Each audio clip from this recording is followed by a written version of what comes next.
вечер со топ тема. Папата си замина пред околу 1 час, но тој порача рамнодушноста и клеветите да се заменат со чувствителност и надеж. Дали е тоа можно и на политичката сцена во оваа држава? Има многу отворени прашања. Што по изборите? Власта најавува реконструкција, опозицијата политички пекол. Ке проработи ли метлата на Заев или само ке приземји некој од министрите? Ке го сменили концептот Мисковски за да создаде услови за коалицирање? Што се очекува од новиот председател? Има ли Македонија шанса за добивање датум за преговори? Дебатираме со Мухамед Зекири од СДСМ, Антонио Милошовски од ВМРО-ДПМН и Арионит Хоџа од БЕСА. Гледајте не вечерва со овие гости. Ова се само дел од прашањата што ќе ги наметнеме вечерва. Благодарам за сите што дојдовте. Сега е лесно и проводно да се стигне до телевизијата, папата замина, па веќе нема проблеми со браќиот. Меѓутоа, не случајно ја извадив неговата порака, која што јас сметам дека засега е неприменлива за жал во Македонија, но ќе видиме што ќе донесе времето. По изборите морам да кажам дека изборниот резултат власта и опозицијата различно го протолкува во однос на бројот на освоените гласови. Иако победи кандидатот на владеачката коалиција и ВМРО-ДПМН е задоволно од освоените гласови, сепак на почетокот можно ли е она што ни го порача папата да престанат клеветите, да се заменат со чувствително и надеж, да се надминат стереотипите и повеќе да се грижиме еден за друг, да се реализира во оваа држава? Ако некој тоа го покажал на дело, тоа сме биле ние како властот, како сме дојдени. Сме подале рака кога никој не ни очекувал дека може да подадеме рака. Тоа што можеби не чинеше и политичка цена на овие избори, но тоа го направивме за доброто на сите граѓани на Република Северна Македонија. Не треба да чекаме некој папа да дојде да ни каже што треба да правиме. Мислам дека сме возрастни луѓе, дека сме свесни луѓе и свесни граѓани имаме и треба да мислиме за доброто на сите и да работиме заедно за доброто на сите. Граѓаните си го покажаа своето на изборите, кажаа на кого даваат поддршка, дека сакаат да ги поддржат силите кои мислат за просперитет, кои мислат за доброто и за нивната иднина. Антонио, како гледате вие на оваа порака? Јас се издвоив овај, кој имаше многу вакви пораки. Пораката според мене е благородна, разумна, но јас би бил малку пореален. Поларизацијата во македонското општество не е ниту од вчера, ниту пак сметам дека ќе заврши утре. Не затоа што тоа не е моја желба или на нашите соговорници вечерва, но сметам дека политичката поларизација има подлабоки корени. И внатре политички, и внатре партијски, и меѓуетнички, и се друго поврзано со борбата за власт, идеи, предимство на одредена позиција. Иако е за утеха, тоа што сум имал прилика да го забележам во други држави, како министер за надворешни работи поранешен, како што е, например, Хрватска, Словенија, Соединетите Американски држави, од време на време поларизацијата и таму е одлика на политичкото живење. Како еден подобар пример, каде што има помала поларизација и повисоко ниво на политичка култура, би ја споменал Германија и би ја споменал Швајцарија, но сепак тоа се демократии кои што имаат подолгогодишна традиција.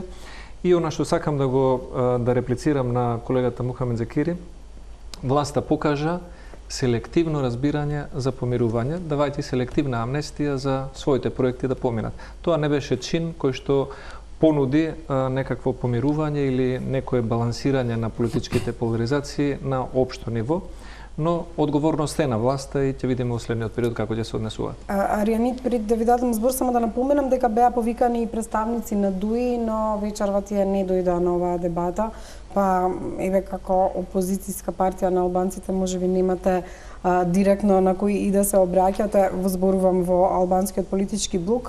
Дали сте вие скептик или сметате дека има надеж за политичко разбирање и надминување на стереотипите и повеќе грижа еден за друг на политичката сцена, иако оваа порака може би била и само до граѓаните, не до политичарите? Вака, значи првично би сакал да одговорам на тоа политичкиот дел. Отсутството на ДУИ докажува многу во овој постизборен период.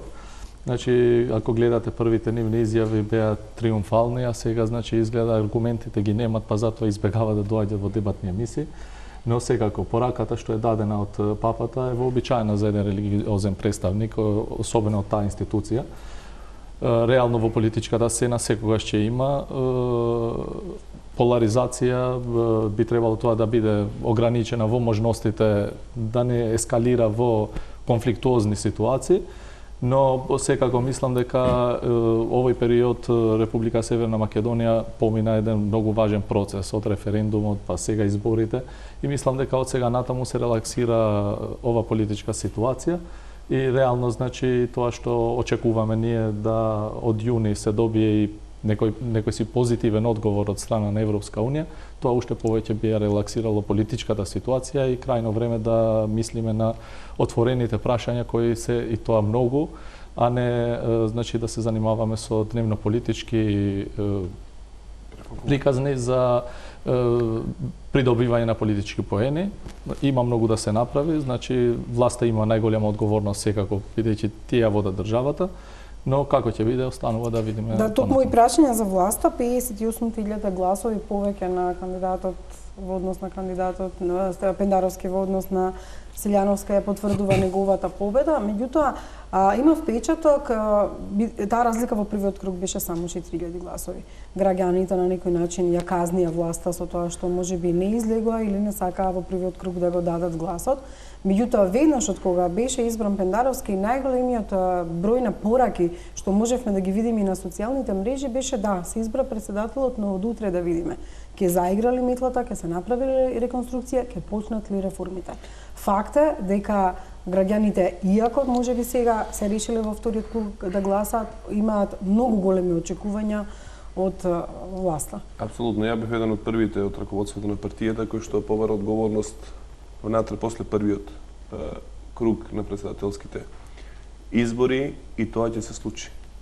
Тоа го каже и нашиот председател и премиер и од тоа нема бегање. Ние пораката дека бевте многу ригидни после првиот круг кога и метлата беше прикажана, а потоа во овој говор што го имаше за вечерта беше дека ќе бидат приземјени некои. Не само приземјени, туку ќе има одговорност, ќе има смени од доле или од горе па надоле.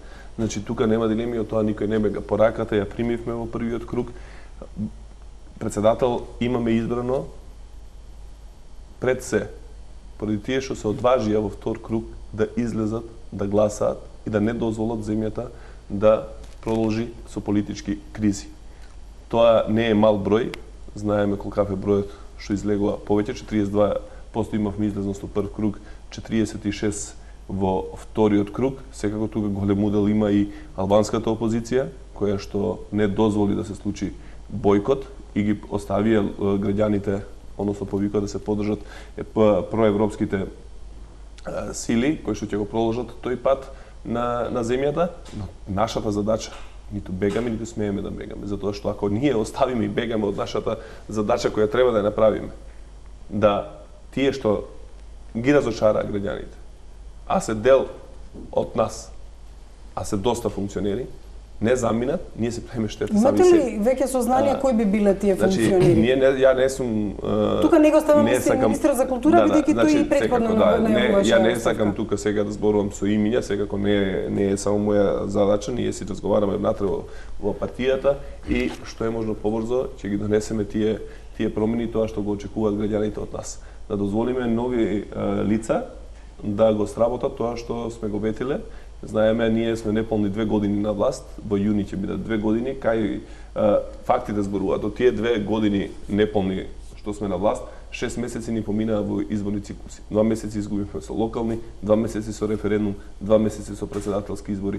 Реално година и пол сме на власт и знаеме што имаме направено за година и пол.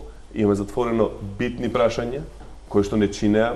Да, меѓутоа, да не навлизаме сега јас и вие во дебата, верувам дека и опозицијата има што да каже. Но јас затоа ги кажувам овие факти, ова се факти. Ова не е нешто што го измислило. Значи, во јуни 2 години ќе бидеме на власт. 6 месеци ги поминавме во изборни циклуси. За тоа време затворивме многу битни прашања, го вративме угледот на Република Северна Македонија во целиот свет и ние сме пример како треба да се затвараат отворени прашања. А тоа што сега ни преостанува е на домашен терен да сработиме тоа што сме го ветиле, а има време за тоа. Моето мислење, ако смеам да нова тема, дека ваквиот одговор на колегата Мухамед Закири е релативизирање на одговорноста. Ако вие ги набројувате месеците, колку месеци сме имале кампања за локални или колку сме имале за референдум или за решавање на спорот со Грција, тоа е релативизирање на работите, тоа се факти, бидејќи не, само факти дозволете да кажам. Градоначалникот на Велес, на пример, или градоначалникот на Прилеп, или на која било друга општина, немал никаква работа со договорот од Преспа, ниту па со референдумот, ниту па би требало да има. Не би било ни законски да има нешто да прави некое влијание. Јас ќе ви кажам моје лично искуство, бев вклучен во кампањата на нашиот кандидат за председател, професорката Силјановска, во општина Велес, во голем дел ни пристапуваа гласачи кои што не гласале на претходните избори за ВМРО-ДПМН, токму затоа што се незадоволни од локалното раководство, од председавачот на Совет во Велес и од некои други функционери кои што лично не ги познавам, но очигледно е дека тие дадени ветувања, без разлика дали биле на локално, на државно, национално, на ниво на здравство или образование, предизвикале разочарување затоа што не се исполнети и тоа за нас беше придобивка. Луѓето го менуваат своето мислење, даваат доверба на друг и сметаме дека во иднина тоа може да се искористи тој тренд на зголемување на гласови од наша страна како политичка алтернатива и како опозиција, ни дава за право да бидеме задоволни од постигнатиот резултат и да работиме понатаму да имаме што поголема доверба меѓу граѓаните. Аријанит, она што е интересно е кој како ги толкува бројките, особено на гласовите на албанците. Во ова студија НОКТА, кога беше изборната ноќ, според помеѓу Таравари и Османи, односно Алијанса и Дуе, чии биле гласовите кои што дадеа додадена вредност кај кандидатот Пендаровски. Дуи ги обвинуваше како опозиција заедно со Алијанса за свој виден бојкот затоа што лидерите не излегле на гласање. Меѓутоа факт е дека Пендаровски овој пат навистина во општини каде што има гласачи албанци доби повеќе гласови, тоа беа и во Арачинови се зголеми бројот, и во Липково се зголеми бројот и во други општини. Е сега прашањето чии се тие гласови? Вака, не може, значи, никој одговорен политичар и никој одговорна сериозна партија, во посебно после 2016 на изборите, да каже дека ги држи гласовите во джеп. Значи, апсолутно тие се несериозни изјави.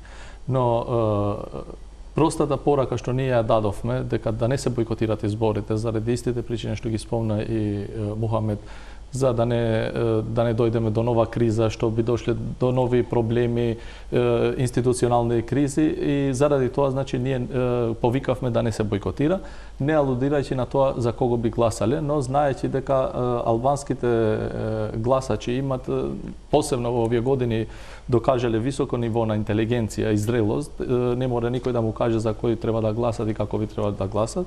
Значи, уште условите се овие што се, и апсолутно, значи, нема ние што да аргументираме со Ду или со било кој во врска со ова работа, бидејќи бројките се тие што се.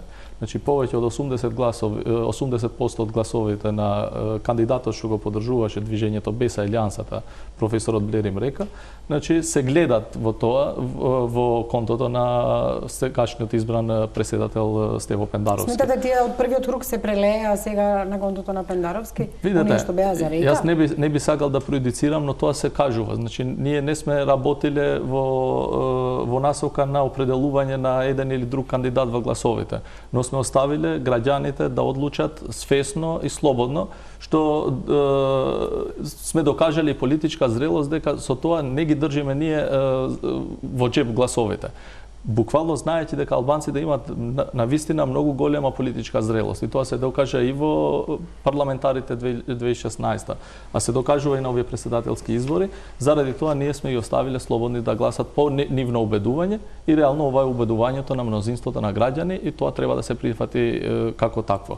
Но тоа што сакам да го кажам во ова студио јавно, и сме го кажале овие денови, е дека политичката сила на гласови на ДУИ и другите три политички партии на албанците што се во владата, беше тоа што испадна во првиот круг. Или пак нека кажат, нека излезат јавно дали бойкотирале тие првиот круг или не. Значи, не може да има двојни стандарди. Или бойкотирале првиот круг па сега има гласови, или не бойкотирале и тоа е максимумот освоени гласови. Морам да се надоврзам во овој дел, само апсолутно е навредувачки за гласачите албанци некој да кажува дека тоа се нивни гласови. Било кој да го кажува тоа.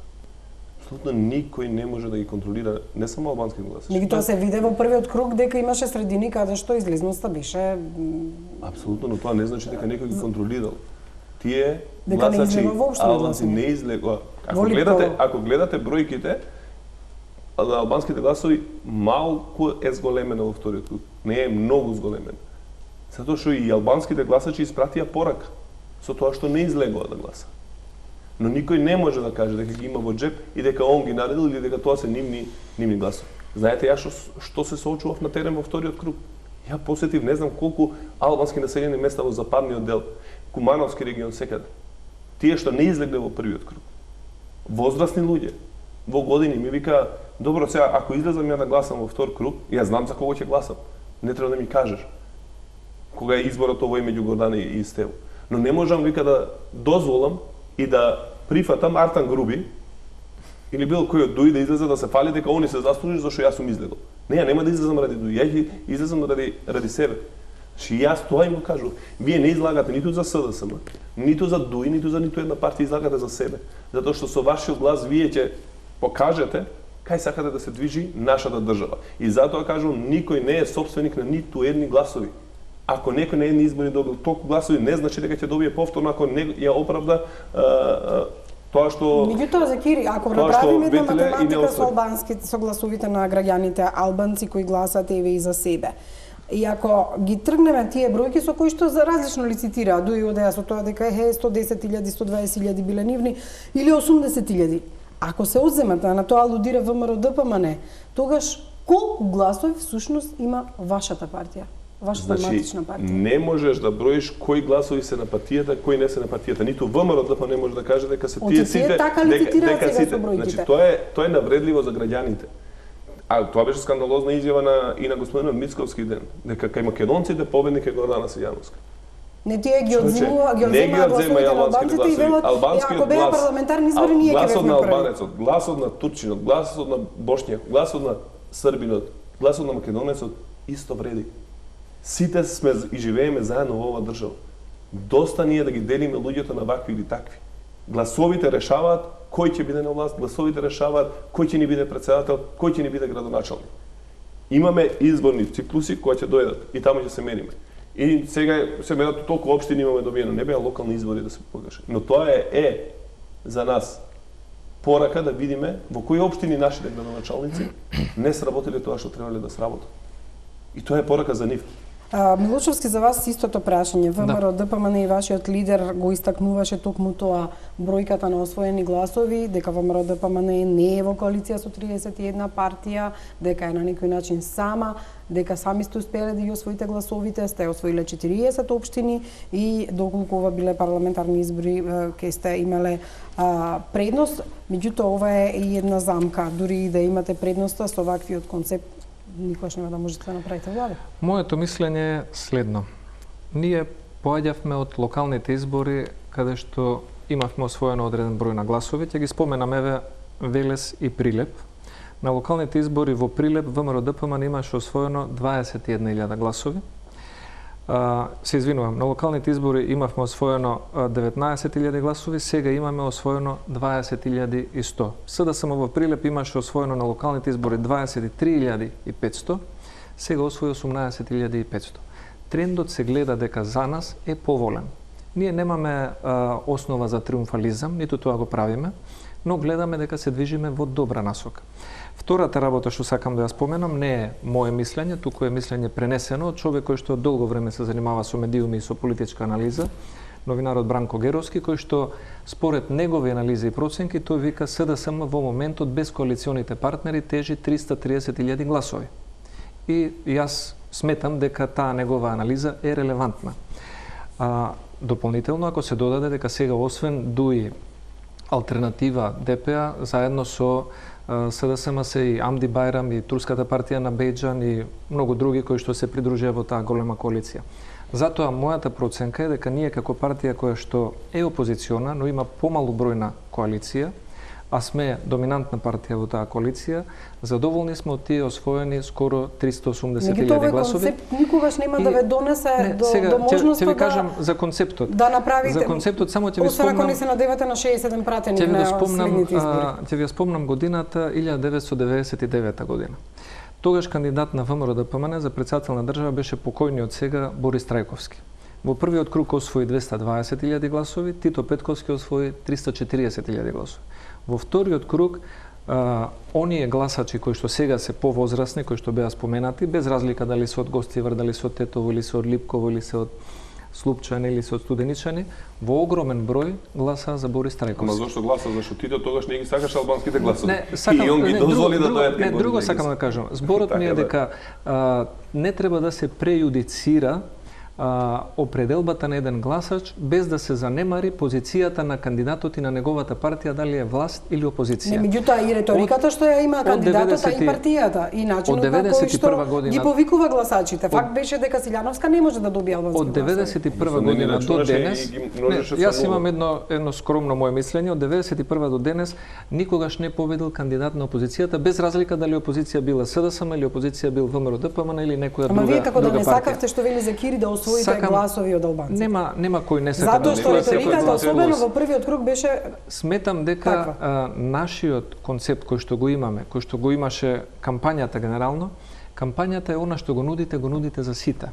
Вие ако нудите законитост, правичност, еднаквост, подобро образование, здравство, дипломатија, што и да е, вие го нудите за сите. Меѓутоа, ако кажете дека Преспанскиот договор треба да се ревидира, тогаш автоматски губите гласовите на граѓаните албанци. Но сакам да кажам дека и ако кажете дека Преспанскиот договор има фалинки, не значи дека тоа е табу тема. Или ако кажете професорката Силјановска сепак е темелна жена која што имаше своји темелни забелешки на тоа, особено на начинот на кој што на сила на мускули без демократска процедура беше истеран преку референдум. Факт е дека ниту еден граѓанин на Албанец тоа не би се сложил. Јас не сум сигурен во тоа, но она што сакам да го напоменам е дека во Република Македонија и до сега и понатаму сите коалиции кои што некој сметал дека се невозможни, станале возможни, и сите коалиции кои што некој денес смета дека не се возможни, на следните парламентарни избори може да биде можни. Тука е господинот Хоџа. Можна ли е воопшто коалиција од таков вид во моментов доколку ВМРО ДПМН го задржи концептот? Од една страна и самите рекоа дека гласовите на Блерим Река и гласовите на ВМРО ДПМН се опозицијски гласови, и тоа е факт дека се опозицијски гласови. Гласачите имаат забелешки кон власта. Меѓутоа, се покажа во вториот круг и изјавата што ја даде и самиот Река во насока на тоа да се оди на гласање за Европска Македонија во контекст на индиректно за Стево Пендаровски, покажува дека ваквиот концепт на ВМРО ДПМН не привлекува опозицијски гласови на граѓаните. Апсолутно, дека и не може да приклучи. Дека треба да се смени во ВМРО ДПМН многу работи во концептот, треба да се сменат, и тоа значи мислам дека беше порака во овие избори, не само за ВМРО ДПМН, туку и за СДСМ. Значи албанските гласачи и во првиот круг и во вториот круг дадоа две многу јаки пораки. Првата порака беше во првиот круг за премиерот Зоран Заев, за тоа што има партнер во коалиција што не е реалност и не е природно на тоа што тој повикува. Значи повикува на рушење режим, повикува на тоа, а пола од тој режим се наоѓа во владината коалиција на СДСМ, и мислам дека тука тоа беше и првата порака со освоените гласови во албанските средини во тој време. И мислам дека ќе се согласува и подпредседателот на СДСМ дека цената што се плати дел, мислам не за функционерите тоа, но зборувам за албанските гласови, беше токму тоа што беше и една порака до премиерот дека точно да, ние сакаме ова општество, ова држава заеднички се, но работите не се така како што вие ги представувате, пошто имате коалиционен партнер што има наследство од еден режим што знаеме каков беше.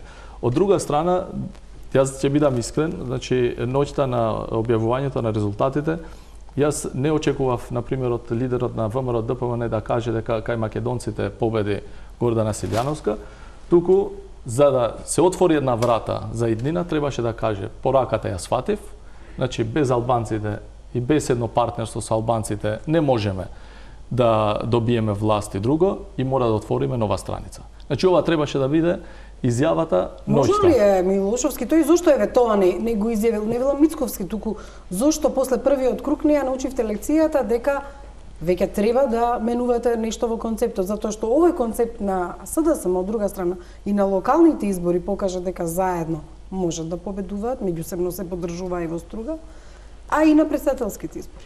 Мислам дека во политиката има доволно простор за прагматизам и дека со периодот пред нас ќе има прилика и да се покаже тој прагматизам од сите политички партии, вклучително и од ВМРО-ДПМН, но за да ви доловам една ситуација дека работите не се апсолутно дадени така како што се представуваат во црно-бела слика, е самата кандидатура на Стево Пендаровски на претходните избори како кандидат за председател. Тогаш тој повторно беше кандидат на СДСМ, македонците, албанците, ромите, турците повторно има право на глас. Секој тогаш не ги чуваше гласовите во джеп и гледаше дека од другата страна е. Дуи не дозволи албанците да гласат. Тоа беше изјава на Стево Пендаровски дека активисти на ДУИ ги попречувале гласачите да гласаат за Стево Пендаровски. Може би е вистина, може би не, тоа треба да си го расчисти СДСМ внатре или коалицијата на СДСМ и ДУИ. Во ред, сакам да споменам друго, дека кога имате позиција на владеачка партија, полесно е да постигнете договор за заеднички настап. Без разлика дали е тоа во прв круг или е во втор круг, дали е за председател, дали е за локални избори, за парламентарни се уште не се случува. Партиите на опозицијата да го направите истото? Мислам дека во Република Македонија уште подолго време и изјавата на господинот Изет Меджити како шеф на изборниот штаб на ДУИ за председателскиот кандидат Пендаровски беше дека албанците не се навикнати во првиот круг да гласаат за кандидат македонец. Тоа го кажа господинот Меджити. Гласа на парламентарни избори преку 50.000 за СДСМ за неалбанците. Тоа беше изјава на коалициониот партнер. Јас само да кажам, јас сега не сакам во нечие отсуство да некого да критикувам или да го пофалам. Значи може секој како само сакам да ви кажам дека кога сте владеачка партија или коалиција, како што ВМРО-ДПМН беше со ДПА во времето на Борис Трајковски и како што СДСМ е сега со ДУИ како кога кандидат е Стево Пендаровски, имате повеќе механизми на располагање да постигнете некаков заеднички договор за одредени избори или за одредена кампања за одредена функција. Се навратам и на времето кога 98 имаше исто она што го прави сега СДСМ со ДУИ во однос на концептот го правеа Џафери и Љупчо Ѓоргиевски во однос на можноста заедно да настапат на парламентарни избори дури во тоа време. Идејата и концептот воопшто не се нови. Проблемот е што ВМРО-ДПМН од тогаш до денеска многу се смени во однос на капацитетите на коалицирање и издружување со албанска партија. Мислам дека тие капацитети ќе се зголемуваат со секој поминат ден и овој нагорен тренд на гласови и доверба од страна на граѓаните за тоа ќе не биде добар капитал. Меѓутоа, вие спомнавте за Кири нешто интересно. 50.000 гласови СДСМ доби на парламентарните избори од граѓаните албанци. Каде се сега тие гласови? Тука се тие гласови. Ние тие луѓе не сме ги изгубиле. Има дел од нив што беа разочарани, што исто така ни пратија порака во првиот круг, но тука беа за вториот круг. Луѓето знаат да проценат ако грешиш и знаат да те наградат ако не. Тие гласачи ние не сме ги изгубили. Но тоа покажува дека ние треба многу повеќе да водиме грижа. Не само за тие гласачи, туку за сите граѓани. Ако сакаме да останеме на власт и да продолжиме да ја водиме државата таму каде што заслужува да биде. Тие гласови се тука.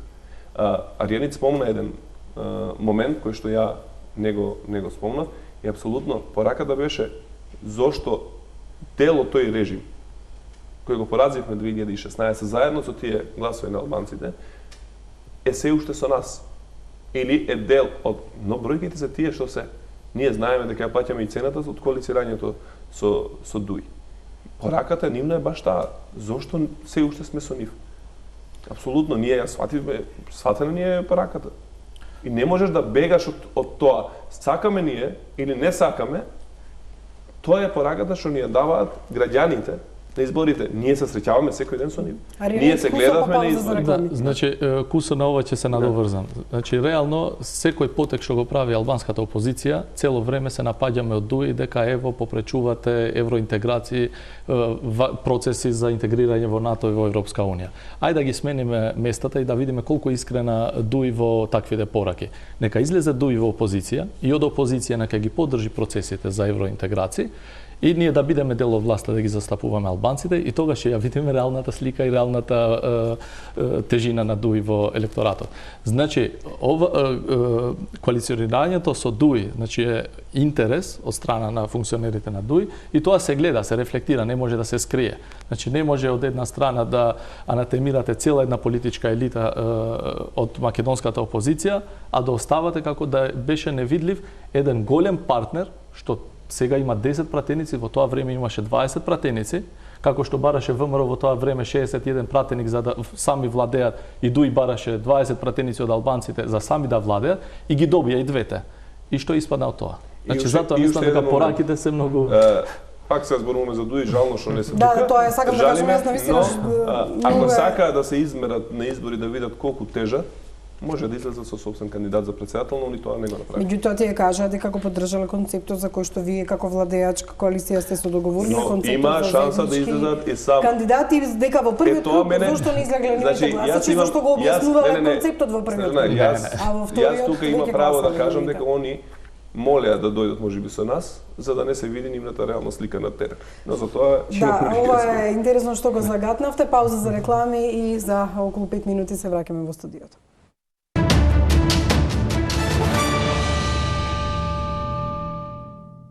Се враќаме во студиото, дебата на представници на политичките партии, што по изборите и по изборот на новиот председател.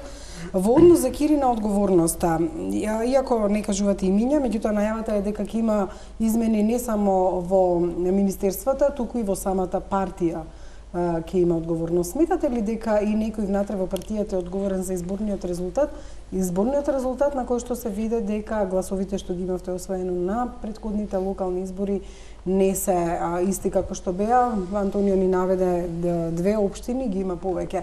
Дали и изборниот штаб не си ја сработи работата на терен и дали целата ваша структура затаи на некој начин? Не е затаена цела структура, но има слаби карики, кај зашто ги лоцираме. Кај не си. Секако, одговорноста почнува од натре, од врвот, па надолу. Без разлика кој е.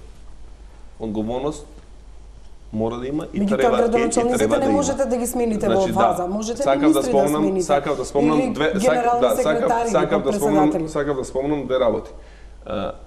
Нашите анализи покажаа каде уствари ја плаќаме политичката цена, највеќе. Со најмногу ја плативме прво поради амнестијата. Бегството на Груевски. Бегството на Груевски. Што се уште луѓето од бившиот режим кои што треба да одговараат не се таму каде што треба да бидат. Тоа е едната работа. Втората е локалната власт. Каде што нашите избрани луѓе од локалната власт очигледно не си ја работат како што треба, затоа што граѓаните се од таму и затоа не казнија. И ни испратија порак. Па затоа премиерот кажа, председателот на нашата партија кажа дека и министри ќе бидат зафатени, и луѓе од партијата ќе бидат зафатени, и од јавните предпријатија, сите што треба да се зафатат со промените ќе се зафатат и мораме тоа да го направиме. Дали какви се разговорите со ДУИ по ова прашање? Има впечаток дека особено по излегувањето на податоците од антикорупцијската комисија за сестрата на министерот за економија, по критиките што се особено на министерот за екологија, не само заради загадувањето, туку и трошоците што ги направил во последно време во рестораните, како да тој не ги дава. Тој се појави во изборната кампања рамо до рамо со нив. Па ние затоа губиме, затоа што се појавуваат такви луѓе во кампања, за жал. Но шеф на владата е премиерот. И тој ќе реши кој ќе остане и кој нема. До сега праксата покажала дека може би покажала праксата, но нема да дозволиме таква пракса да продолжи. Затоа што владата е една. Не може да има две влади. Има премиер кој што си составува тим. Они може да предложат луѓе кои што сака да бидат дел од тимот, но премиерот е тој што ќе реши на крај кој ќе биде дел од тимот и дали некој ќе остане или нема да остане. Значи, таа практика мора да се смени и ќе ја смени. Антонио, дали кај вас некој ќе понесе одговорност за изборниот резултат? Сепак победата на Стево Пендаровски, колку и да велите вие во ВМРО-ДПМН дека сте освоиле толку гласови како сами, толку општини, ова не се парламентарни ниту локални избори, изгубивте избори за председател. Јас споменав преска, можам и сега да одам и понатаму. 2004 година имавме за кандидат за председател беше доктор Сашко Кедев и во првиот круг освоивме 310.000 гласови, во вториот круг 330.000 гласови. Тогаш победи господинот Црвенковски, а председател на Државната изборна комисија беше господинот Пендаровски. Од 1991 година до денес не победил кандидат на опозицијата за председател. Тоа не значи дека така ќе остане за секогаш, но власта со своите полуги кои што ги има и коалициониот капацитет има подобри услови за настап на председателските избори. Одговорност во партијата за загубата на изборите? Според нашата анализа, ние очекувавме на овие 380.000 гласови, во калкулацијата беше дека може да имаме дополнителни 20.000 гласови, според проценките. Но одреден број на луѓе одлучија да не излезат на гласање, без разлика што имаат забелешки за власта, одлучиле да абстинираат можеби од други причини, дали разочарани од процесот што не беше почитуван. Имаше околу 20.000 гласови се проценува на луѓе што бојкотираат. За тоа зборам. И сепак и повикот кој што го упатија некои такви личности, дел од нив беа и јавни личности, што може да има и одредено влијание, но нашата проценка е дека разликата што имаме постигнато од локалните избори, 330.000 гласови, и тога заедно со Амди Бајрам и со турската партија, а сега имаме 380.000 гласови без овие коалициони партнери, сметаме дека трендот за ВМРО-ДПМН е добар. Довербата расте, треба само да продолжиме со подобрување на концептот, подобрување на кадровската понуда и очекуваме да имаме уште подобри резултати. А она што го спомена господинот Мухамед Закири, тоа сакам да го напоменам. Јас исто така не сметам дека господинот Садоло Дурако е успешен министер. Не сметам дека министерот за администрација и информатичко општество дека има успеси зад себе. Но се сомневам дека капацитетот на премиерот Заев е толкав за тој да може луѓето кои што се многу битни за други кругови во СДСМ, како што е господата Шетеринска, или за коалициониот партнер ДУИ, тој самостојно да одлучува кој ќе биде или нема да биде дел понатаму од следниот владен состав ако има реконструкција.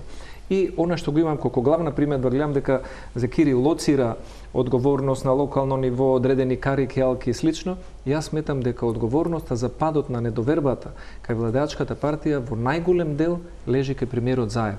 Не ветев и јас, не вети Мухамед Закири, не вети Адријанит Хоџа дека лекарите ќе имаат 100.000 денари плата или земјоделците зелена нафта или што и да е друго. Сакам да кажам дека неисполнетите ветувања. Јас се согласувам дека градоначалникот на Велес и на Прилеп потврлиле во своите ветувања и граѓаните со право се разочарани. Но сметам дека најмногу во своите ветувања потврли премиерот Заев, а тој се правда и неговите представници го оправдуваат со тоа зафатени бевме со едно, со друго, со трето. Јас разбирам човек да е ангажиран на одреден надворешно политички проблем или на одредено прашање кое што бара ресурси да се реши, но тоа не значи дека влада од 28 министри дека сите работеле на иста тема. Дека ќе реплицирате? Не, сакам во однос на бројките, уште еднаш кога да спомнеме. ВМРО-ДПМН, односно нивниот кандидат има толку гласови колку што доби, 377.000. Но тоа не се гласови чисти на ВМРО-ДПМН. Можеме и тоа да го направиме како анализа. Имавме и во две општини локални избори. И во двете општини изгубија нивните кандидати на ВМРО-ДПМН, а во истите општини Гордана доби повише гласови од Стево. Тоа покажува дека и самата кандидатка има донесено гласови во тој контингент од 377.000. Но тоа се бројки за анализи од нивна страна, но тоа се факти кои што треба да ги спомниме. Одговорноста секако е на власта за се, затоа што ние раководиме со државата. Премиерот дал шанса на луѓе да бидат дел од тимот и тие што не оправда таа обврска, односно одговорност што ја превзема, ќе се одговарат, односно ќе се заминат и ќе дојдат пред повеќе од година најавуваше реконструкција за одредени најавуваше на секако процесите кои што ги водевме не дозволува. Луѓе во кабинетот, односно владата, па не се случи. Не дозволува сите процеси кои што ги теравме. Тоа е ние нагаѓавме кој може да биде најкорумпираниот министер и кој што не го вие нагаѓавте тоа е изговор. Не е изговор. Имаше истрага кој што се воделе и ќе си покажат на крај, има обвинителство кое што си ги тера тие работи, но тимот дека ќе се смени. Премиерот е тој што ќе реши кој ќе биде дел од неговиот тим понатаму и кој ќе си земе други обврски да се врши во партијата.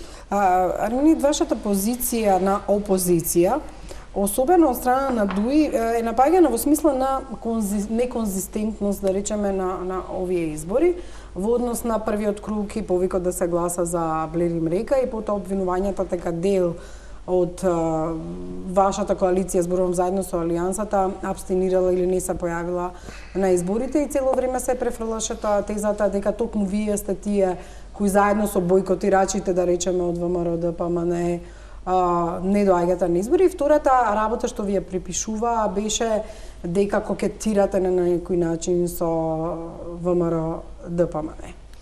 Виде, да искрено кажано, најтранспарентна кампања сме водели и од почеток, па и во вториот круг, без никој случај да ги оставиме гласачите на цедило. Првиот круг излеговме со кандидат што е надпартиски, не е ни на Алијансата, ни на БЕСА, значи тој кандидат е професор, и ние проценивме дека треба да нудиме таков кадар за да може да кажеме дека сликата не е црно-бела во Македонија, дека се само СДСМ и Меѓутоа морам да забележам дека имавте различна реторика со токму тој граѓански кандидат. Додека тој зборуваше работи кои важеа за сите граѓани, вие, односно вашите лидери, зборува дека не може да се гласа за кандидат не албанец, треба да се поддржи. Значи, многу беа по-радикални на некој начин во своите ставови од самиот кандидат. Им се разликуваа говорите. Ако за нешто ги бива од ДУИ, тоа се за спин мајстори по медиумите, значи се најдобри, тоа го признавам, пошто ние го немаме тоа. Добро, мора да признаете дека ги слушавме и ние и митинзите. Лидерите, без сега јас не можам да зборувам за лидерот на Алијансата, можам да зборувам за лидерот на БЕСА, во сите говори што ги држел, нормално дека тој му се обраќа на гласачите на движење БЕСА, му се обраќа на луѓето како човек што води партија, како лидер на партија. Кандидатот за председател на држава влегува во трка за председател на државата. И нормално дека тој има друго ниво на обраќање до гласачите. Како прво, значи, ние сме го поддржале концептот што тој го објави јавно, и тоа беше Република за сите, што додуша некогаш и Муамед Зекири не викаше нема некоја разлика со општество за сите, но има разлика во тоа што ние мислиме и се уште мислиме дека државата може да се гради врз основа на партнерство. Нормално на двете најголеми етнички заедници. И од движењето БЕСА цело време, значи, за нас беше битно, како прво, да докажеме дека тоа што се деси на БЕСА, значи не е реалитет, не реалност, односно тројца пратеници со мандати на БЕСА денес се дел од владата, а реално освоените гласа што ги имаме ние заедно со Алијансата на албанците, со двојно помалку излезеност кај албанците, значи ние имаме скоро истиот број на гласови како 2016. Значи пораката е многу јасна. Ние тоа што сакавме да го докажеме, ние го докажавме, а најдоброто од се е што тие гласачи и во првиот и во вториот круг дадоа многу јаки пораки што ги кажав на почетокот и за СДСМ и за ВМРО ДПМН.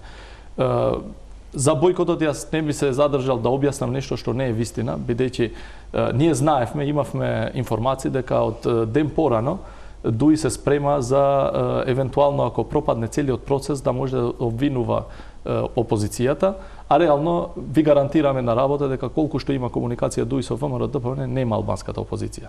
Значи, ако е обвинувањето дека работа... Тоа е Антонио да ни потврди дали е тоа вистина или не.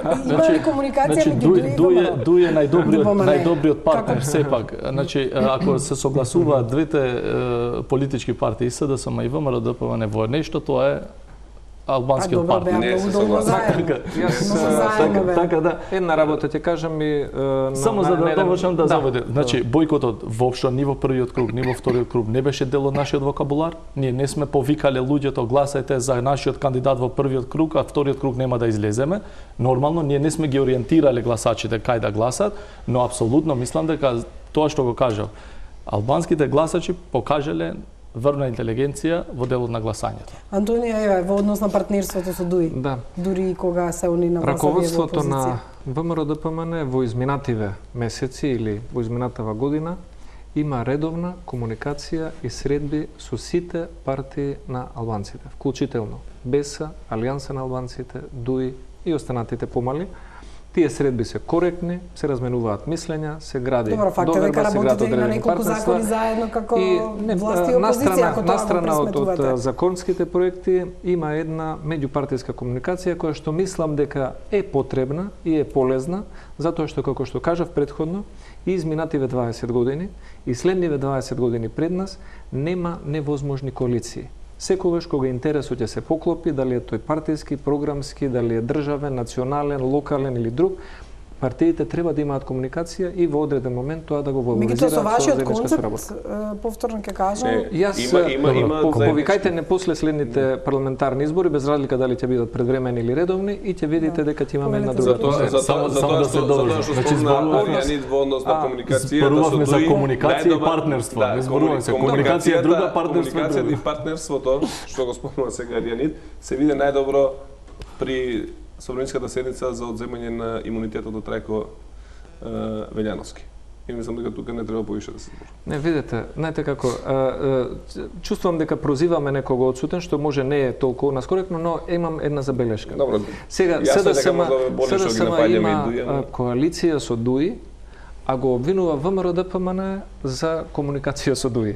Тоа е, како да ви кажам, Ја не ве обвинувам. Вие да имате... Никој не ве обвинува, туку тоа се факти. Зборуваме за Трајко Велјановски, знаеме како се спаси со имунитетот. Мухамед Зекири со двете раце и Петре Шилегов и други гласаа за Талат Джафери да биде председател на собрание, и сега Мухамед Зекири мене ме обвинува дека јас имам некакви Ние гласовме апсолутно. комуникации со Талат Тоа се Джафери. факти. Јас му кажам една емисија на Зекири, доколку сака, нека поднесат иницијатива за интерпелација, за отповикување, за разрешување на Талат Джафери, и јас лично ќе ја поддржам.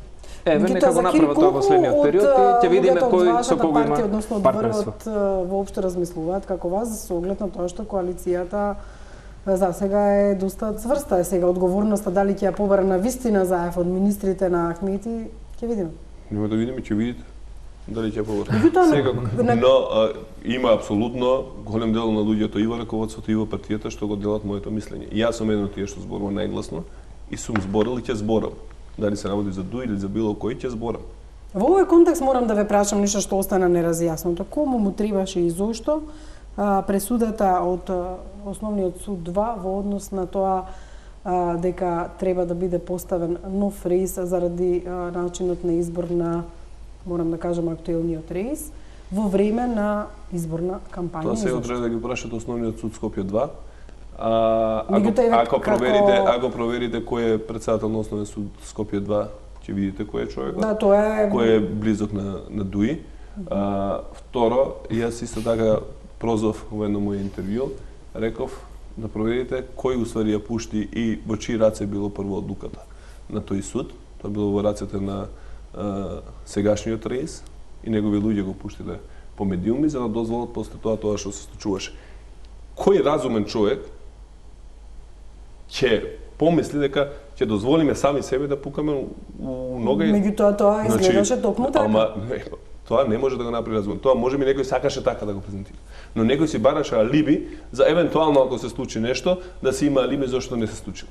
Значи тоа никој не може да обвини СДСМ или било кој од нас дека сме вмешани во тоа што се случува таму. А дека тој човек е криминалец, и тоа сум го зборил 100 пати и уште 100 пати, уште 1000 пати ќе го кажам. Меѓутоа сега се покажува дали е документот фалсификат или не, и сега има Ама тоа судовите нека се решаваат. МВР всушност открила дека тој документ се Ама тоа нека се води истрага, да не сум ниту истражен орган јас, ниту мојата партија. И јас моите ставови во однос на поглаварот на ИВЗ и институцијата ИВЗ, додека он ја раководи како работи, сум го зборел јавно на говорница во собрание. Сум го зборел и како и како главни одговорен уредник на Алсат. Он имал 5-6 случаи за клевета ме има тужено. Значи, јас верските институции се затворени. Они не сакаат никој да зборува за нив. Они мислат дека се над законите. Не, меѓутоа ова беше специфична ситуација затоа што се појави документ и обид да се влезе во ИВЗ токму во изборната кампања. Ма добро, тоа судовите нека решат. Нека се видат таму, не е прв пат некој да се обидува да влезе. Што беше? Вие се сведоци. Значи ја ви кажам, кој паметен човек би дозволил сам себе да се покаже? Откривте ли кој бил тој? Апсолутно не е моја работа да открием ниту на партијата. има истражни органи, има луѓе во државата кои што треба да го откријат и да работат на тоа. Како ви ова го коментирате, затоа што еве и за Милошевски повелете и за Аријани? Јас дадов еден коментар на еден друг медиум предходно. Мене ми изгледаше како фингирана политичка, би рекол, игра, во која што имаме, не негирам дека постојат одредени, може би се лични или се концептуални нетрпеливости од дел од владеачката партија и мислам на СДСМ и дел од структурите на исламската верска заедница. Се извинам само да те прекинам тука, уште една работа не кажа. Да бевме, односно во секоја друга држава да излезе поглавар на институција, да посакува смрт нечија, да навредува цел еден народ, да се омраза, апсолутно обвинителството треба одма веднаш да реагира. Информациите зборуваат дека тој не се појавува и не се за Кири тој повика на гласање од друга страна. Ама нека повика што сака, онако повика да гласат луѓето за инат нема да излезат. Ние го знаеме неговиот углед кој е. Луѓе, вие не знам колку комуницирате со албанци и со муслимани. Значи, он нека се стиша што сака нека прави. Работава ние знаеме кој е тој човек. И нормално ли е за вас да се омраза верски лидер? Работата беше што се случи во изборната кампања. Тоа што ми беше симптоматично е што првен се создаде една таква медиумска и институционална меѓуверска тензија каде што се гледаше дека политиката има свое влијание и кога викам политиката мислам на актуелната владеачка коалиција. Кулминираше со изјави дека ќе се повика на бойкот или против Заев или било како спротивставување на власта, за потоа се да се смери, да заврши со соопштение во кое што се повикува, ајде да кажеме индиректно за кого да се гласа, и тоа значи дека позади сцената е постигнат некаков договор.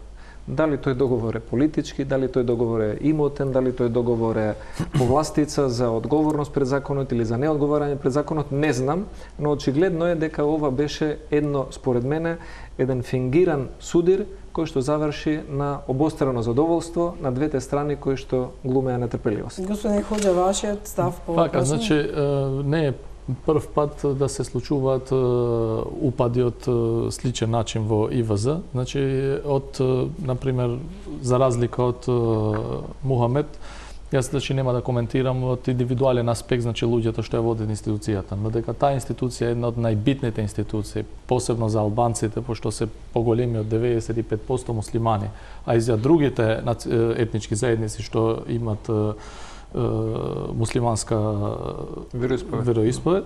Значи, таквиот упад на таков начин докажува многу дека во кој ниво е донесено судството. Значи, рачунете, поглавар на ИВЗ не е управителна фирма. Значи, тоа е исто како некој да оди утре да поднесе документ во Централен регистар и да смени министер само со поднесена оставка. Значи, ние треба да го бараме виновникот како може судија да донесе таков заклучок. А за другиот дел, нормално, ако има нерегуларности во институцијата, треба тие да се истражат, но во никој случај не треба државата, владата или било кој да влегува во таа институција. Имате ли сознание кој стоеше за сето тоа? Видете, ние секогаш сме седеле настрана и не сме сакале да инволвираме една таква институција, што реално за многу муслимани е прилично света и не треба да делува политиката воопшто. И во ниту еден случај, значи, ние не сме ниту сме размислиле во тој дел, само што дека е шокантно тоа што испадна, е шокантно точно, дека со одлука од суд за 24 часа може да се смени. Според мене, ваквото однесување, извинете што ќе прекинам, имаме нели секоја година извештај на State Department, што се однесуваат на повеќе држави во светот каде што се проценуваат одредени слободи, права, демократија, напредок, институции, функционалност. Каде што овој поглавар е спомнал неколку пати дека ги злоупотребува верниците, ги злоупотребува визите и така натаму. Моето мислење е дека во овој дел, не знам, не викам кој е крив или прав, не би сакал да се мешам, ниту припаѓам во таа верска заедница за да си земам такво право, но по однос на принципи дека ќе биде нотирано во негативен контекст на мешање на политиката во верските заедници. Политиката нема ништо мешано да се судството Дека- има. Политиката судството- воопшто нема мешано. А Добро, ама судството индиректно го поврзано со сигурно политичка партија, судството председател на одредени судот. политички Па добро, Ние се знаеме се знае како ние се знаеме кои ги представува. поставуваше Така да, судиите. Па тогаш затоа- и политиката. Ама ја кажа тоа кои го ги кажувам. поставуваше Тоа кажувам. судиите во времето на режимот, бомбите покажа како Пауза се за се реклами, договара. одиме во завршница на оваа дебата.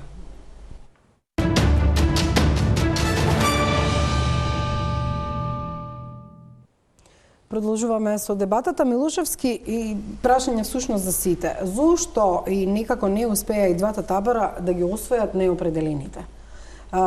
И самата кампања беше многу пропартиска, како за парламентарни избори, а не како за председател.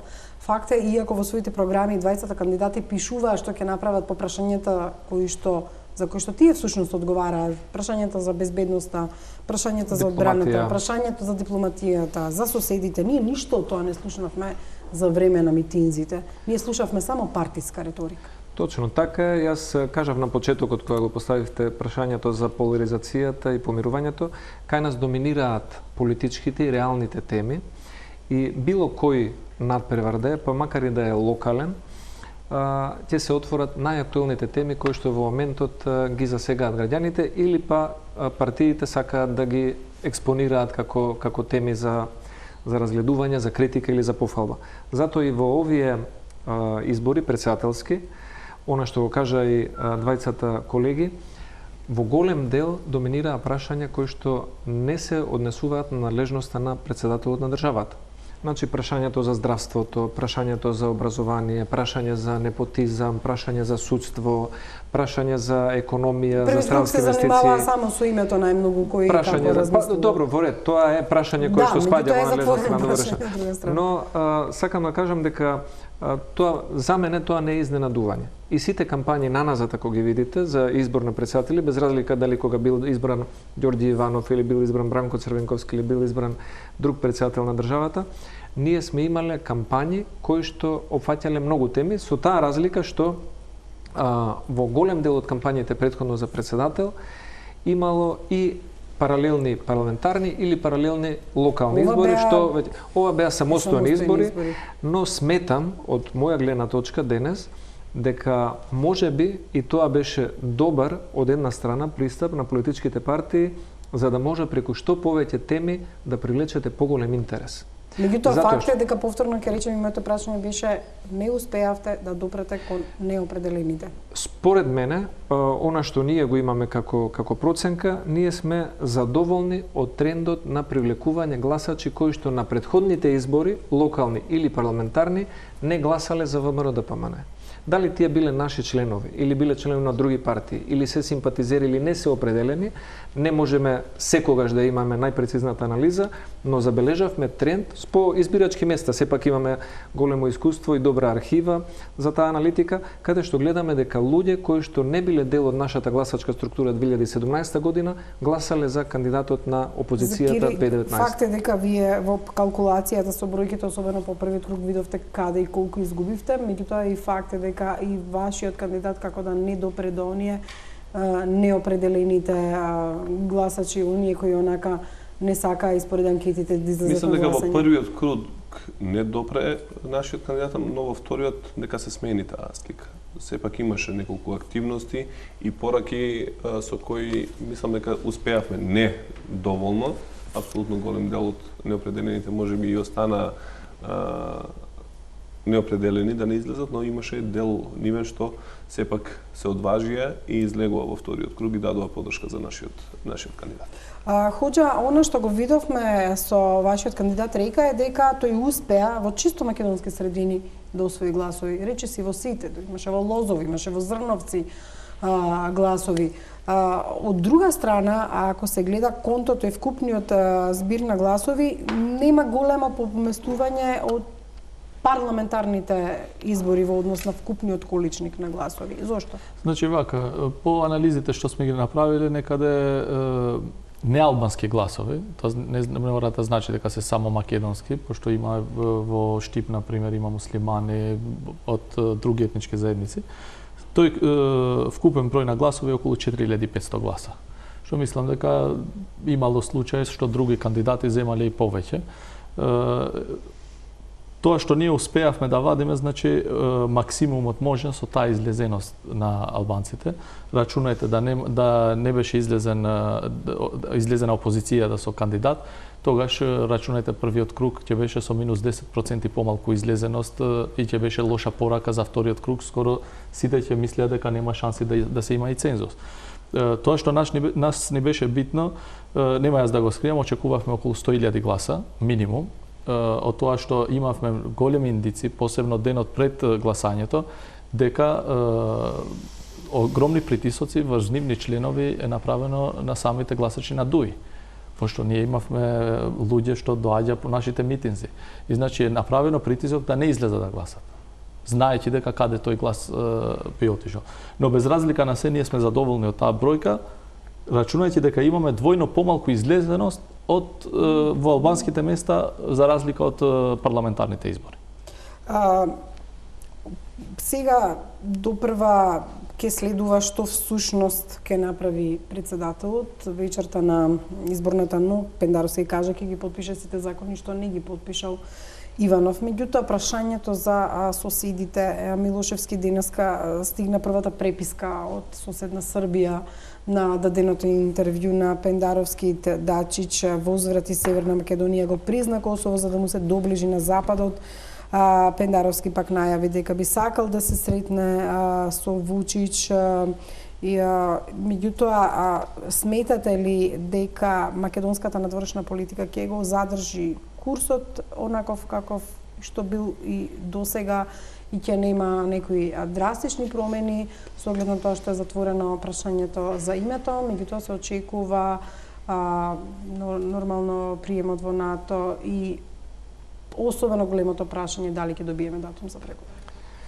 Моето мислење е дека по однос на соседните држави не очекувам некои драматични промени и очекувам следниот период да се задржи вообичаената комуникација и со Бугарија, и со Србија, и со Косово, и со Албанија, веројатно и со соседна Грција, но и регионално гледано со Хрватска, Словенија, Турција, земји каде што секога сме имале и на министерско, и на премиерско, и на председателско ниво добри контакти и добра регионална соработка. Тоа што сметам дека ќе биде предизвик во следниот период, досега власта имаше некаков изговор или да посочи прст во други за споделување на одговорноста, сега мислам дека тоа го нема, е ветувањето дека ќе го добиеме датумот кој што Заев објави дека го добил ланската година. Значи, таквото несериозно однесување со едно големо прашање, каде што земјите членки го сметаат за несериозна изјавата дека била донесена одлука ние да добиеме датум, а годинава сите чекаме дали ќе го добиеме и се обзнани дека не сме го добиле. Тогаш кога Бујар Османи, колегата на Мухамед Зекири, коалициониот партнер, Зоран Заев, Кочо Андјушев, Никола Димитров направија селфи во авион и кажа прославувајте во Македонија, добивме датум за преговори. Мислам дека тоа прашање, доколку сега во јуни не се случи како одлука, а нема други изговори зошто да не се случи, оние кои што претходно се користили во изминатите 20-30 години, некој треба да понесе одговорност. Дали тоа ќе биде министерот за надворешни, дали тоа ќе биде вице-премиерот за евроинтеграции, дали тоа ќе биде на повисоко или на пониско ниво, но сметам дека тоа е прашање од голем приоритет, кое што Република Македонија го стекнала како право институционален капацитет да отвори преговори од извештајот на Европската комисија од 2009 година. Од тогаш натаму проблемот беше Атина. Од денес натаму проблемот нема да биде Атина и ако не се добие таква одлука, ќе треба проблемот и одговорноста да се бараат во владата на Република Зекири Македонија. прилично се позитивни во владата. Не беше проблемот само Атина, за жал, во изминатите години дека ВМРО владееше, имаше и други да посетам на проблеми. една најнова изјава на Заев дека 10 пати ќе оди кај Макрон ако треба за да се добие значи, датум ние за летова преговори. Република Северна Македонија летова ќе добие датум за почеток на преговорите. Ние сме уверени во тоа, го заслужуваме како земја и ќе биде препознаен напредокот што го имаме направено. И не ни размислуваме на други сценарии. Летово Република Северна Македонија ќе добие датум за преговори со Европската Унија. Тоа што е битно да се спомне, што човек како Иванов заминува во историја, и што конечно нашата држава добива достоинствен председател после долги години, кој што ќе не представува на секаде низ светот. Само проверете, направете анализа во изминативе 3-4 години, каде све не представуваше и дали во кои земји беше нашиот досегашен председател. Тој беше изолиран од цела меѓународна заедница поради неговиот начин на владење, односно на служење на режимот на Груевски и на Мијалков. Има нов председател, ќе видиме како тој ќе соработува со меѓународната заедница. Вашиот оптимизам или песимизам во однос на добивањето на датумот за преговори? Па, реално, значи, верувам дека нема ниту еден граѓанин што не очекува после цела таа макотрпна работа во делот на надворешната политика, преспанскиот договор, ако не се добие датум за преговори во јуни, мислам дека разочараноста ќе биде многу огромна кај граѓаните. Ние сме оптимисти, иако, како што сме го кажале и порано тоа, има многу да се направи. Значи, посебно во делот што го зборувавме и пред малку судството, каде што треба огромни реформи, треба некој вид на ветинг да се донесе, за да може гледаме дека цело време било која влада да доаѓа, ние имаме ова судство што го имаме сега. Така да позакуваме како опозиција да се добие датумот, без разлика на тоа на кого ќе му се пишуваат поените за таков еден успех.